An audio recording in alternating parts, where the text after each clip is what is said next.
Assalamualaikum warahmatullahi wabarakatuh. Banyak sekali pertanyaan jamaah, Ustadz kasih kami channel untuk kajian anak-anak muda. Di antara anak muda berasal dari Aceh, luar biasa. Channelnya Maulizul Akbar Nak. Tonton, subscribe, like, share, komen. Assalamualaikum warahmatullahi wabarakatuh.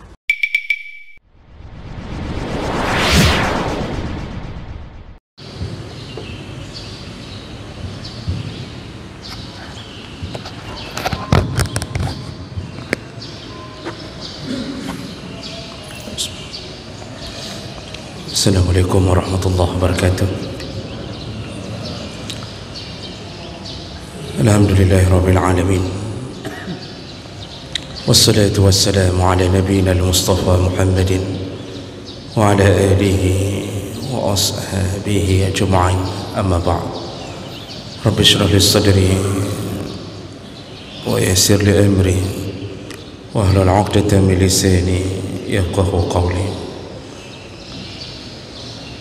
Segala puji bagi Allah, kemudian salawat dan salam pada Rasulullah, pada keluarga dan seluruh sahabat-sahabatnya. Yang Allah muliakan insyaAllah, Bapak Ibu jamaah salat subuh yang telah berhadir, dan semoga kehadiran kita menjadi pahala di sisi Allah Subhanahu wa ta'ala.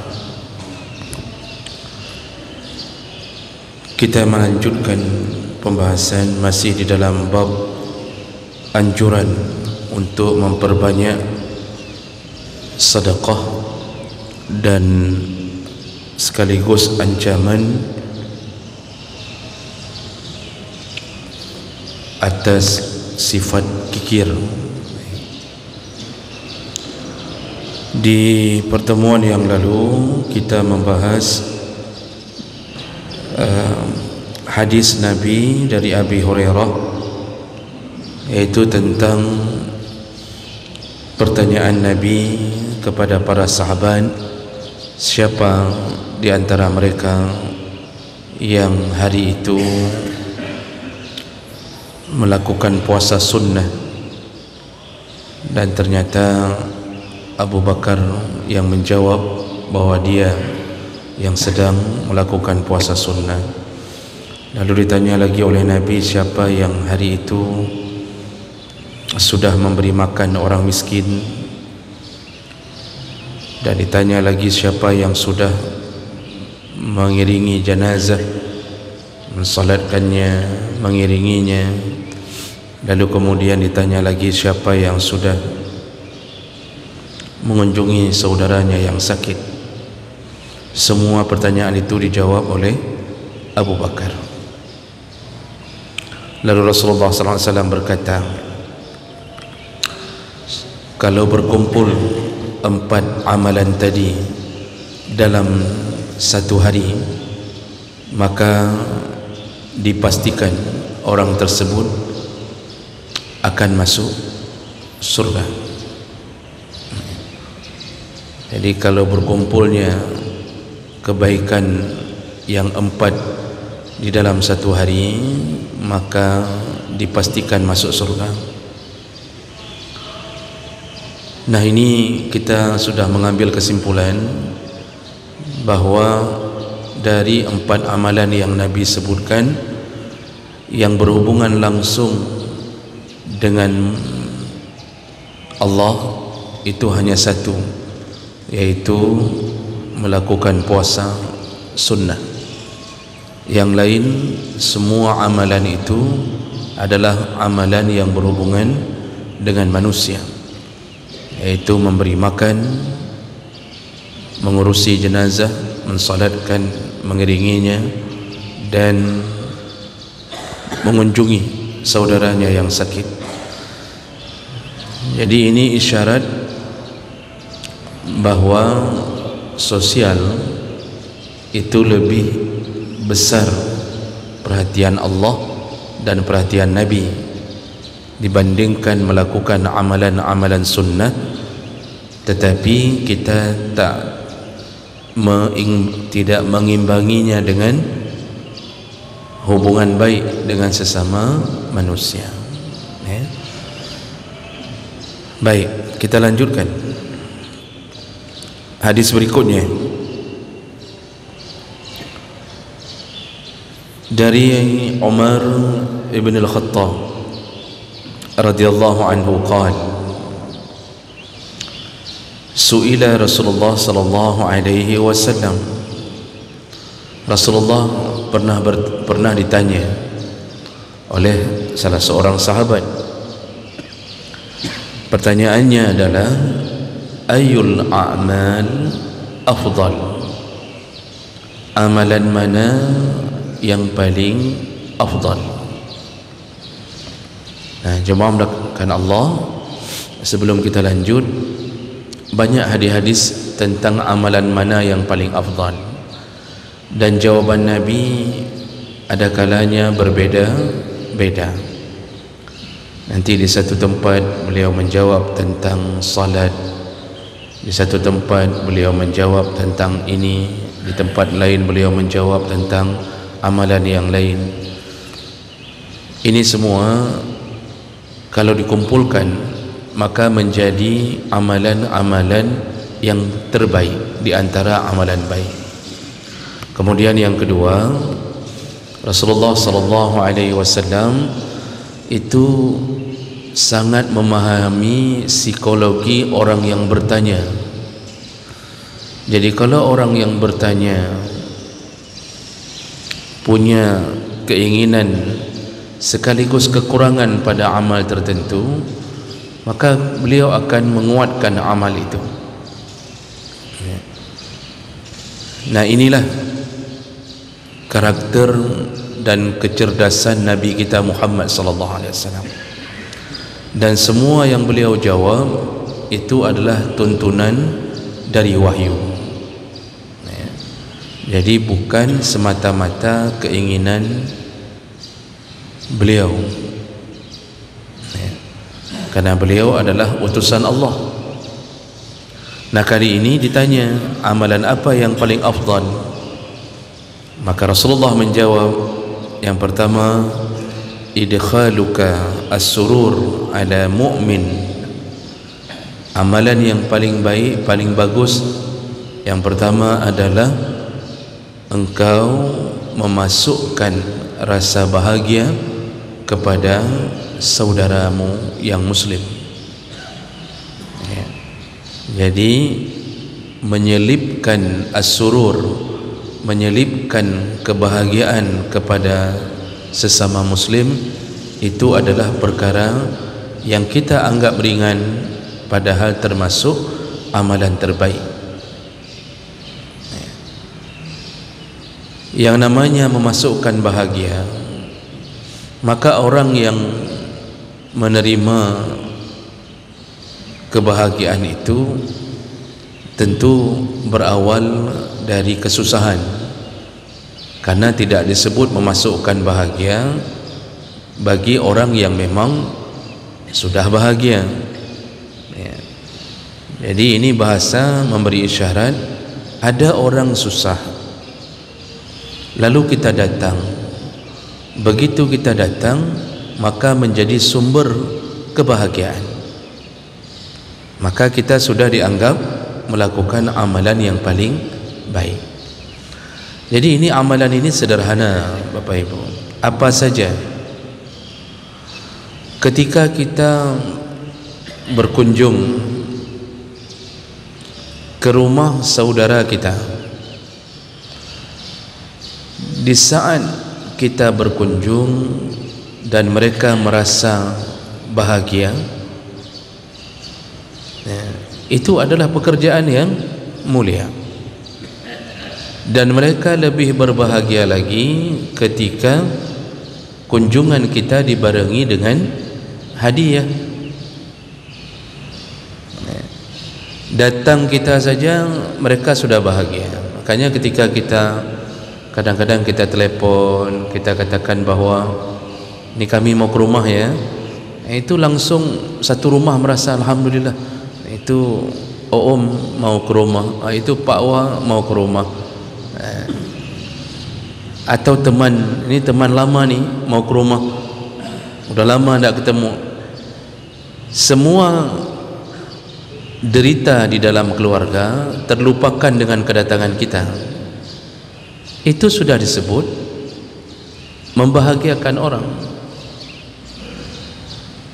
Kalau kita mau dapat pahala yang lebih besar lagi, maka naikkan lagi, karena Rasulullah mengatakan al-jaza li jinsil amal.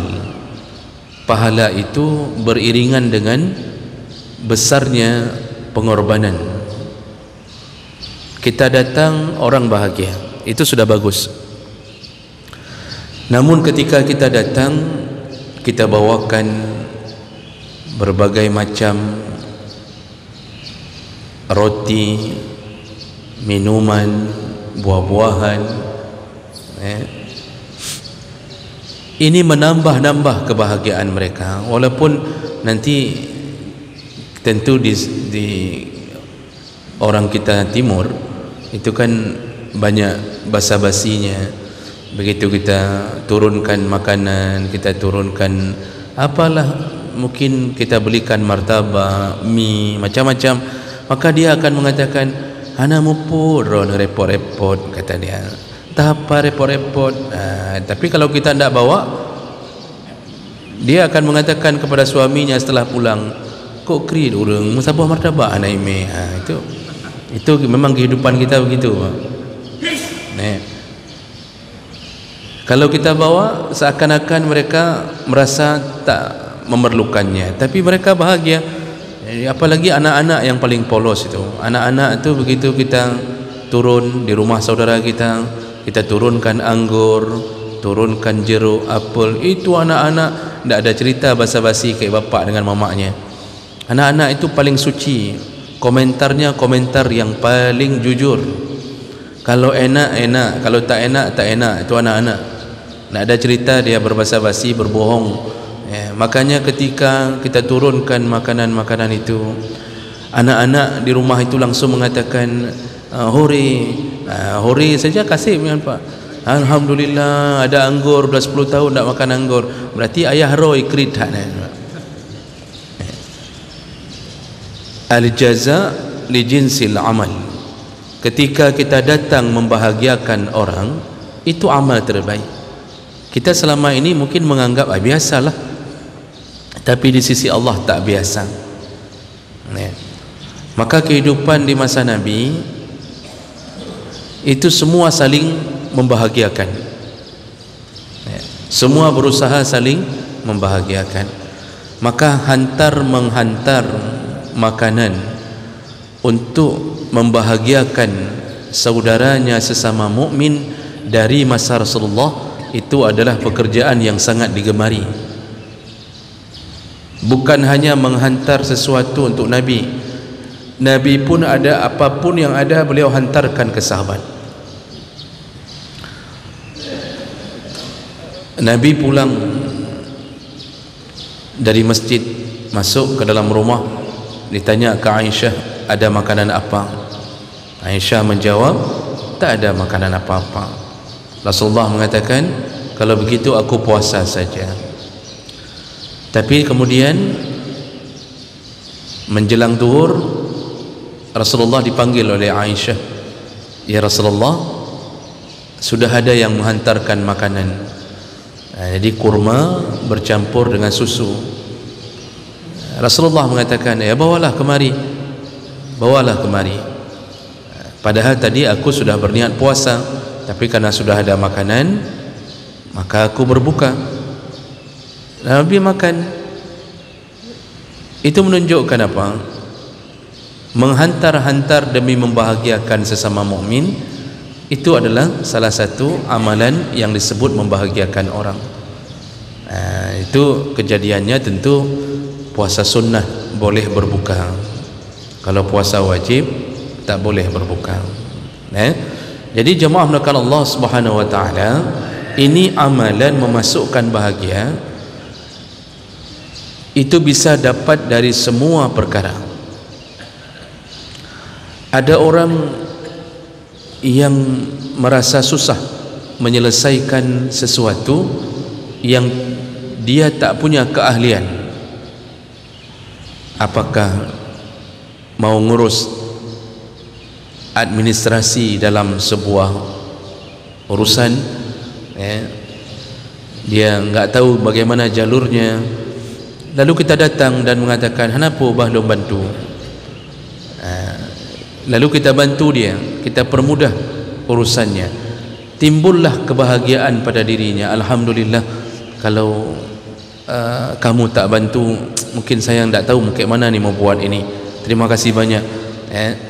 Itu adalah memasukkan bahagia. Ketika orang sedang ditimpa musibah, lalu kita datang menghiburnya dengan kata-kata, kita katakan bersabarlah, insyaallah almarhum dengan segala kebaikannya sudah beristirahat dan sudah berada di menuju ke surga, dan kalian nanti akan menyusulnya. Kita datang membuat hatinya tenang, tangisannya terhenti, lalu dia merasa aman dan dia mendapatkan kebahagiaan di dalam hatinya. Itu sudah disebut memasukkan bahagia. Makanya bertakziah itulah salah satu cara memasukkan bahagia bagi orang yang ditimpa musibah.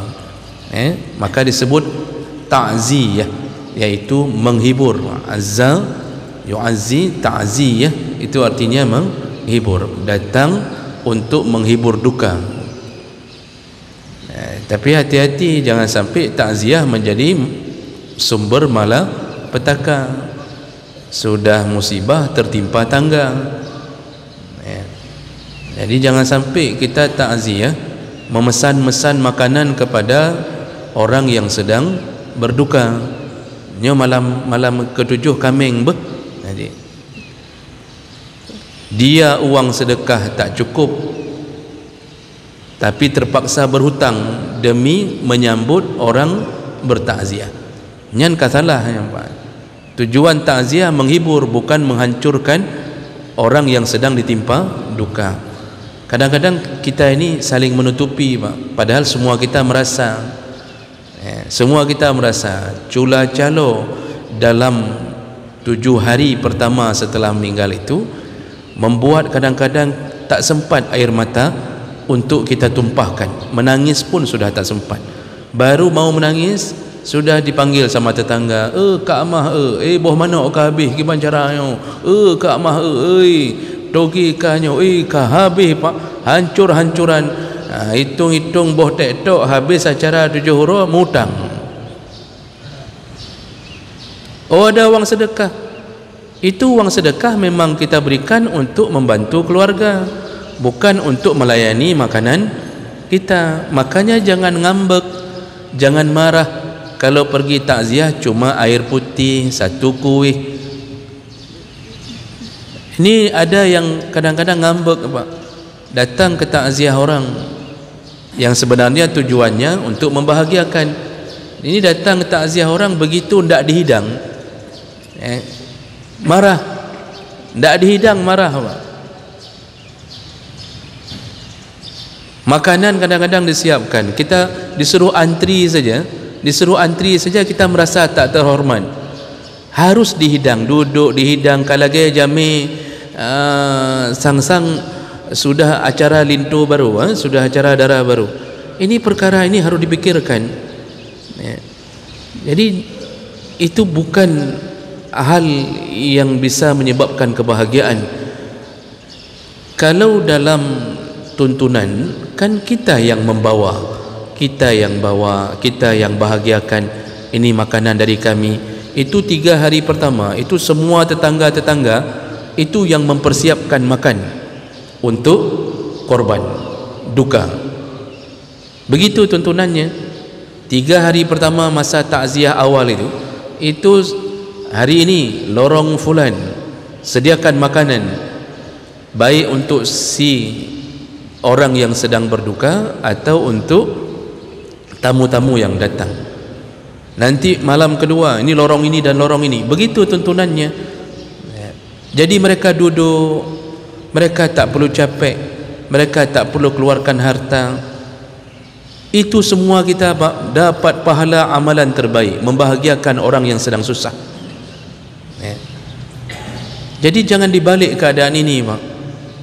Ini ada tetangga, ketika tetangganya sedang berduka dengan kematian, malah datang beramai-ramai, uang tak kasih, modal tak bawa, beras tak ada, lalu datang dengan tujuan mungkin bantu-bantu.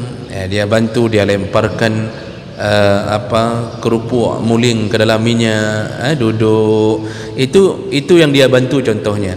Tetapi dia telefon tu, dia telefon suaminya, dia telefon anak-anaknya, nak, ni mamak tak ada di rumah ya selama 7 hari ni mamak di rumah tetangga, pokoknya kalian semua bilang sama bapak ya, ini semuanya selama 7 hari makan di sini aja. Anak nanti peluh ro na lako tiro pak, nanti belah ro titik ro pajuh baru mulutnya. Coba bapak buka kitab, mana yang mengatakan itu boleh? Cuma sudah menjadi kebiasaan, nyan but hanjeratnya. Jadi sesuatu yang salah jangan dibiasakan. Kita tujuannya memberi bahagia, bukan menancapkan derita kepada orang yang sedang ditimpa musibah. Jadi jemaah melakukan Allah Subhanahu Wa Taala, semua perkara, ada orang kehilangan uang, Pak, kemudian kita lihat dia sudah bingung, terduduk, karena orang saleh itu kalau hilang hartanya di tengah jalan, untuk meminta pun tak berani, kadang-kadang malu rasanya. Dan kita melihat kesusahan, itu dekati, Pak, tanya ada apa, Pak? Lalu kita tolong ni, Pak, saya untuk ongkos bapak pulang, dan ini sekaligus untuk makanan bisa dibeli di tengah jalan nanti. Masya Allah, kita telah melepaskan kesusahannya, lalu kita ganti dengan kebahagiaannya. Dia langsung mengatakan alhamdulillah, alhamdulillah ada orang yang tolong. Ada orang yang sedang bocor ban atau putus rantai, kan putus urat, putus rantai. Itu udah bingung tu, Pak. Udah bingung ni, kayak mana cara jalankan, atau habis minyak. Kita lihat dia sudah dorong gitu, Pak. Dekati, tanya, ada apa Bapak? Ada apa Ibu? Oh, dia katakan habis minyak. Lalu, Pak, kita tahu orang begitu pasti susah tu, mendorong motor tu, itu jauh cari minyak, belum tentu ada di depan, entah berapa meter, entah berapa kilo, dia pasti susah. Lalu kita katakan, Bapak naik, saya dorong dengan kaki. Ini kepintaran orang Aceh, Pak, mendorong dengan kaki. Ini salah satu kelebihan orang kita, dia bisa dorong motor orang dengan kakinya berada di samping, itu luar biasa. Didorong, Pak, dibantu untuk cari bengkel, dibantu untuk cari minyak. Masya Allah. Apakah itu amalan sederhana? Tidak, itu amalan paling baik. Cuma sayangnya kadang-kadang orang dorong tak semalang. Yang sayang, Pak, orang dorong tak solat, sehingga kebaikan-kebaikan itu tertutup dengan kunci untuk membuka amal tak ada. Itu yang terjadi. Yang lebih parah lagi, yang orang solat tak mau dorong. Yang dorong anak-anak muda, Pak, anak-anak muda tabe-tabe, pekan ayah, pekan, bah kamu niat. Ditolaknya, Pak, agak anak-anak muda bangai-bangai, yang dia fikir bangai-bangai, yang terdaha-daha, Pak. Mereka yang dorong-dorong. Kita yang solat pulang dari masjid, ada orang, Pak, di samping udah mogok, tak peduli pun. Aneh kan? Yang solat kadang-kadang tak punya sosialnya, yang tak solat penuh dengan rasa kemanusiaan. Padahal itu amalan terbaik. Sederhana. Ada orang hilang sandal pulang dari masjid, ada orang hilang sandal pulang dari masjid, dan tentu dia mungkin bingung juga ni kayak mana dia mau melangkah, apalagi mungkin becek segala macam. Lalu kita mengatakan, sebentar Pak, sebentar. Lalu kita mencari jalan untuk membantunya mendapatkan sandal.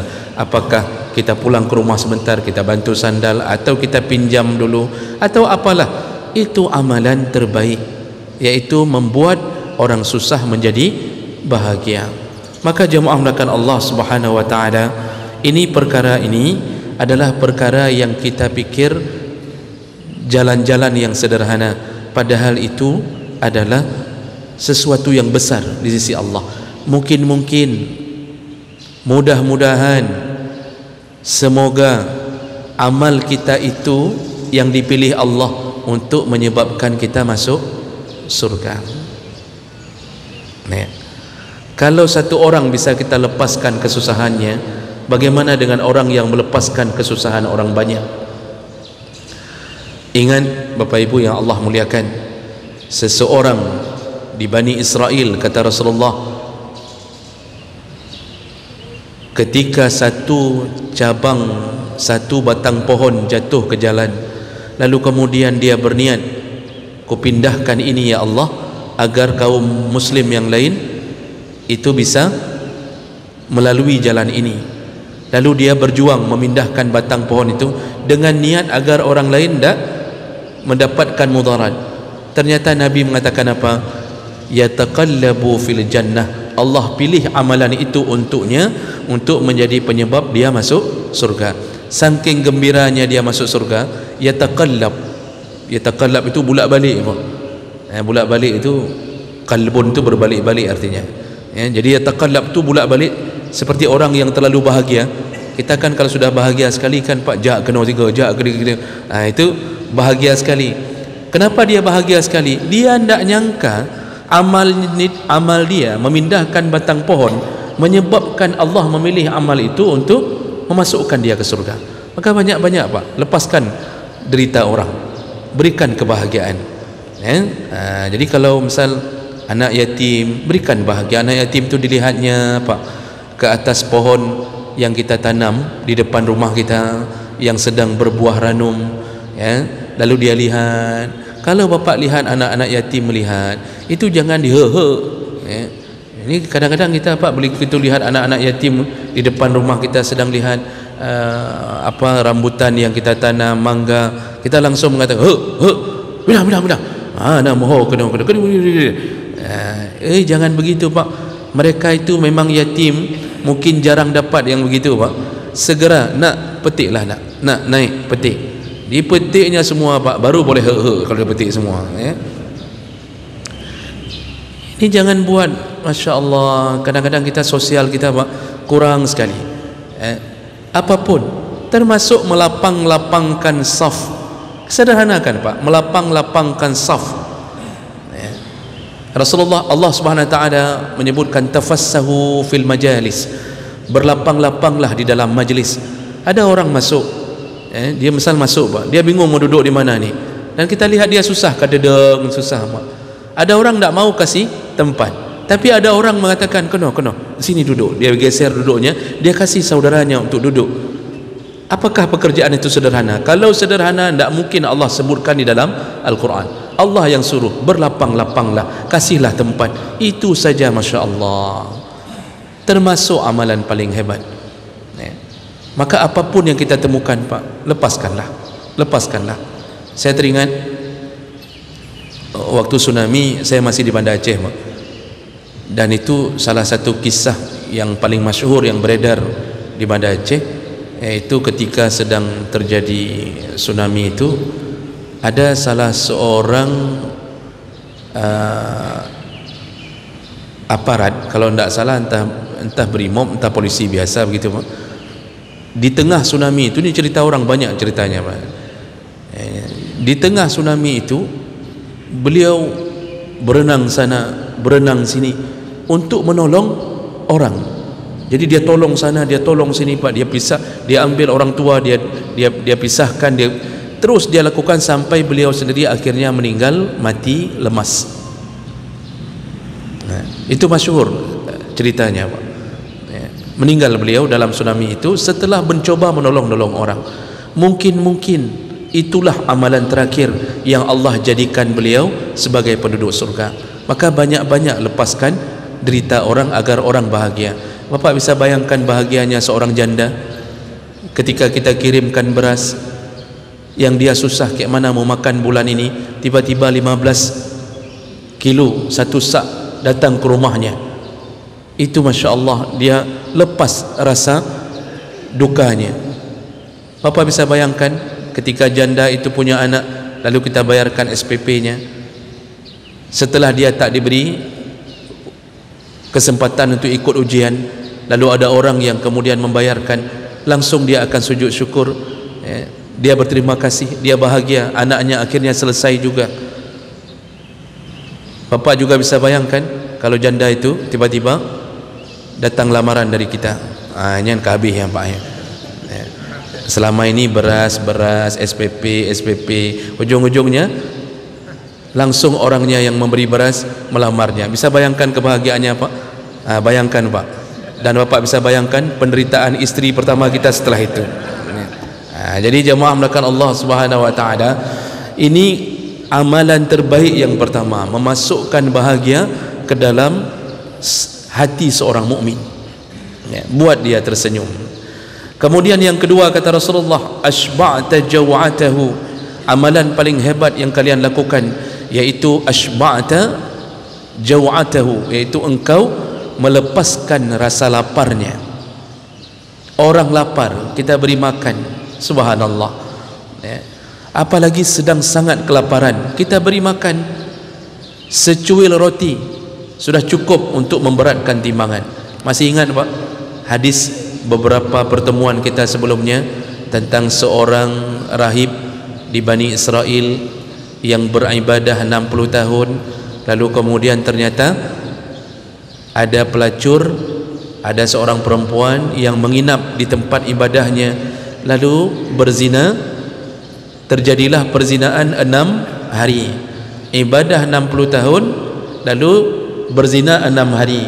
Karena beliau merasa terpukul sekali dengan keadaan ini, beliau taubat, lalu tak mau lagi tinggal di tempat ibadahnya. Dia pergi sampai dia singgah di satu tempat, dan di situ berkumpulnya orang-orang miskin. Ternyata kenapa berkumpul? Ada orang kaya yang selalu membagikan roti, sedangkan syekh ini juga sudah sangat lapar, sudah berapa hari berjalan, dan ketika dibagi roti, dia salah satu yang mendapatkan roti.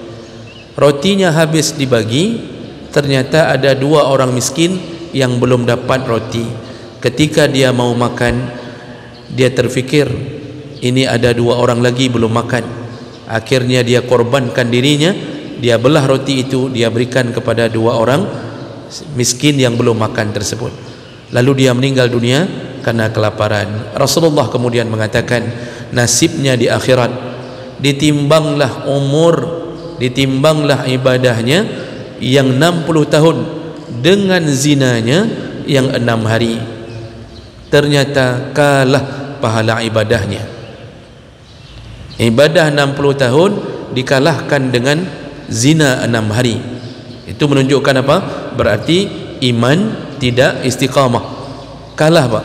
Maka syekh ini bergetar, dia yakin bahwa dia sudah dimasukkan ke neraka. Lalu Allah berkata kepada malaikat, coba timbang amalan terakhirnya, yaitu sepotong roti yang dia berikan makan kepada orang yang sedang lapar. Ditaruhlah roti itu di timbangan sebelah kanan, di sebelah kiri tetap dosa zina 6 hari. Apa kata Nabi? Ternyata roti itu memberatkan timbangannya, dan akhirnya menanglah timbangan yang kanan, dan diputuskanlah dia masuk surga.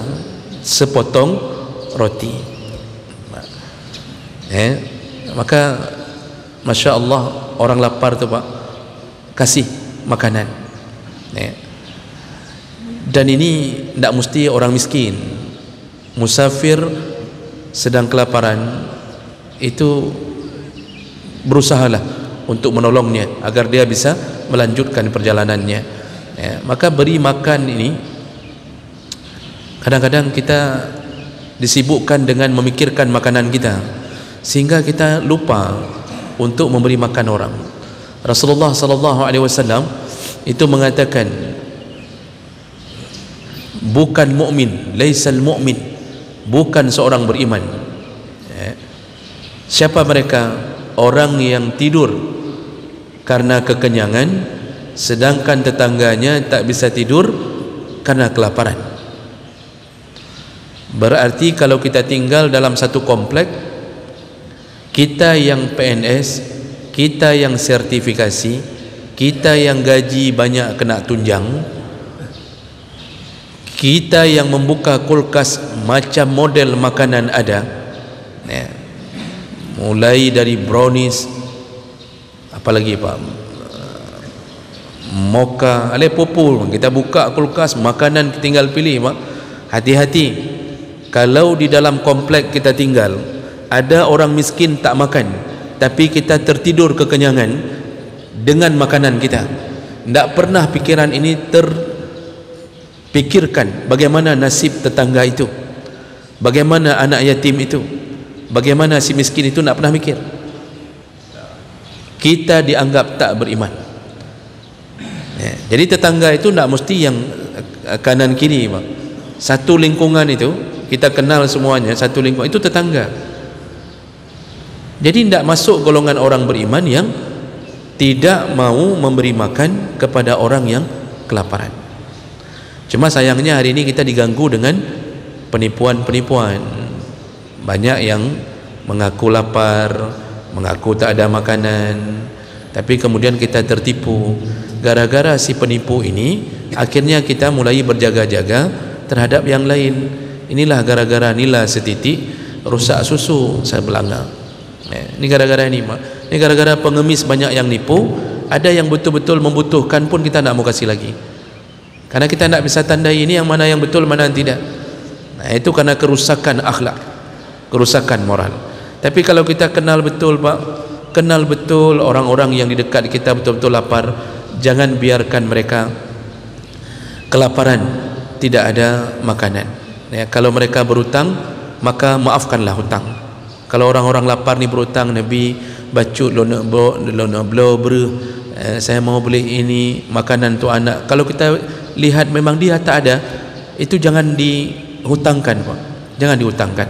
Kalaupun sudah sempat berhutang, maafkanlah, maafkanlah. InsyaAllah dengan kemaafan kita, maka Allah yang Maha Pemaaf akan memaafkan dosa-dosa kita, lalu kemudian memilihkan kita tempat yang paling indah, yaitu surga selama-lama.